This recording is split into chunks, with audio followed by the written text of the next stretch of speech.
இந்த வீடியோவில் free game 8ன்னு ஒரு ஃப்ரீ ஸ்க்ரீன் ரெக்கார்டர் இருக்குது. அதை பற்றி தான் பார்க்க போகிறோம்.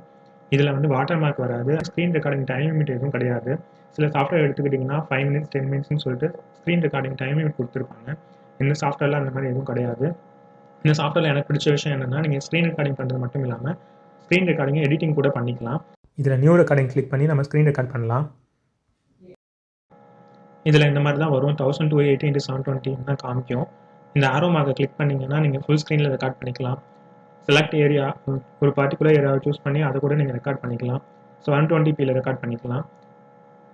இதில் டிஃபால்ட்டாக வந்து 1080pயில் தான் ரெக்கார்ட் ஆகும். நான் ஃபுல் ஸ்க்ரீன் சூஸ் பண்ணி ரெக்கார்ட் பண்ண போகிறேன். அதுக்கு முன்னாடி செட்டிங்ஸ் பார்த்துடலாம். செட்டிங்ஸில் வந்து ஷார்ட்கட்ஸ் கீ கொடுத்துருப்பாங்க. பாஸ் அண்ட் ரெஸ்யூமுக்கு வந்து டிஃபால்ட்டாக F9 ஷார்ட்கட் கீ கொடுத்துருக்காங்க. நீங்கள் கஸ்டம் ஷார்ட்கட் கீ கூட அசைன் பண்ணிக்கலாம். ஸ்டாப் ரெக்கார்டிங்க்கு எஸ்கேப் ஷார்ட்கட் கீ கொடுத்துருக்காங்க. அதுமாதிரி மைக்ரோஃபோனில் உங்களுக்கு தேவையான மைக்ரோஃபோன் சூஸ் பண்ணி நீங்கள் ரெக்கார்ட் பண்ணிக்கலாம். ரெக்கார்ட் சிஸ்டம் சவுண்ட்ஸ் வந்து நான் டிக் பண்ணியிருக்கேன். உங்களுக்கு வேணான்னா அன்டிக் பண்ணி விட்ருங்க. அட்வான்ஸ் போய் பார்க்கலாம்.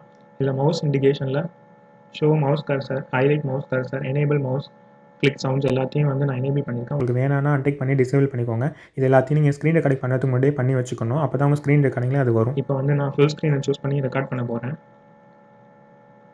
இப்போ ரெக்கார்ட் கொடுத்துட்றேன். 3 2 1 ரெக்கார்ட் ஆக ஆரம்பிச்சிடுச்சு. நான் சும்மா அந்த ஃபோல்டரை நான் இந்த இடத்துல நவுத்தி வைக்கிறேன். சும்மா டெமோ பர்பஸ்க்காக தான் நான் உங்களுக்கு காமிக்கிறேன். அதனாடி நான் அந்த ரெக்கார்டிங்கோட ஸ்டாப் பண்ணிக்க போகிறேன். எஸ்கேப் ஷார்ட்கட் கீ கொடுத்தீங்கன்னா ரெக்கார்டிங் ஸ்டாப் ஆயிரும். எஸ்கேப் ஷார்ட்கட் கீ கொடுக்குறேன். இப்போ ரெக்கார்டிங் ஸ்டாப் ஆகிடுச்சு. இப்போ இந்த மாதிரி ப்ரிப்பேரிங் ப்ரிவ்யூன்னு உங்களுக்கு வரும். உங்கள் ஸ்க்ரீன் ரெக்கார்டிங்கோட லென்த்தை பொறுத்து இது கொஞ்சம் டைம் எடுத்துக்கும். அதுக்கப்புறமேட்டு நீங்கள் ஸ்க்ரீன் ரெக்கார்ட் பண்ணுறது இந்த சாஃப்ட்வேரில் ஓப்பன் ஆகும். இந்த சாஃப்ட்வேர்லேயே நீங்கள் அதை ப்ளே பண்ணி பார்த்துக்கலாம். இப்போ நம்ம ஸ்க்ரீன் ரெக்கார்டிங் பண்ணது வந்து அந்த சாஃப்ட்வேரில் ஓப்பன் ஆகிடுச்சு. இதை வேணும்னா நீங்கள் ப்ளே பண்ணி பார்த்துக்கலாம் கரெக்டாக இருக்கான்னு சொல்லிட்டு. இதில் நான் சொன்ன மாதிரி எடிட்டிங் ஆப்ஷன் கொடுத்துருக்காங்க பாருங்கள். உங்கள் ஸ்க்ரீன் ரெக்கார்டிங் எடிட் பண்ணுறதுக்கு தனியாக ஒரு வீடியோ எடிட்டிங் சாஃப்ட்வேர் உங்களுக்கு தேவைப்படாது. இந்த சாஃப்ட்வேர்லேயே உங்களுக்கு பேசிக் எடிட்டிங் ஃபீச்சர்ஸ் எல்லாமே கொடுத்துருப்பாங்க. பெய்டு சாஃப்ட்வேர் லைக் கேம்டாசியா சாஃப்ட்வேர் அந்த மாதிரி சாஃப்ட்வேரில் தான் screen recording plus editing option கொடுத்துருப்பாங்க. பட் இந்த சாஃப்ட்வேரில் ஸ்க்ரீன் ரெக்கார்டிங் ப்ளஸ் எடிட்டிங் ஃபீச்சர்ஸை ஃப்ரீயாகவே கொடுத்துருக்காங்க. இப்போது இந்த பர்டிகுலர் போர்ஷன் எனக்கு வேண்டாம்னு நினச்சேன்னா கர்சரை வந்து இந்த வேவ் ஃபார்ம் இருக்குல்ல, அதை வந்து அதில் சூஸ் பண்ணுங்கள்.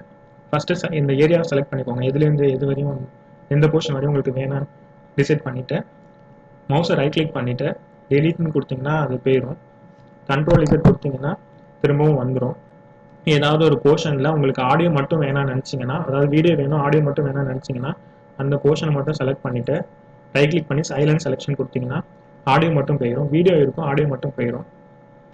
அதே மாதிரி நிறையா ஃபீச்சர் கொடுத்துருக்காங்க. ரிமூவ் நாய்ஸ் கொடுத்துருக்காங்க. அட்ஜஸ்ட் வால்யூம்னு ஒன்று கொடுத்துருக்காங்க. அது உங்களுக்கு நான் காமிக்கிறேன்.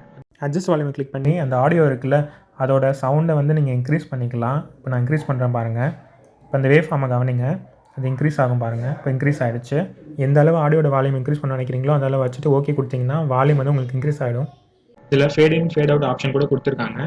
நீங்கள் எடிட் பண்ணி முடிச்சதுக்கப்புறமேட்டு இங்கே போயிட்டு எக்ஸ்போர்ட்னு கிளிக் பண்ணிங்கன்னா நீங்கள் எடிட் பண்ணதை WMV வீடியோ ஃபைல் ஃபார்மேட்டில் சேவ் பண்ணிக்கலாம். இதில் வந்து WMV ஃபார்மேட் மட்டும்தான் கொடுத்துருக்காங்க. MP4 MKV ஃபார்மேட்லாம் கொடுக்கல.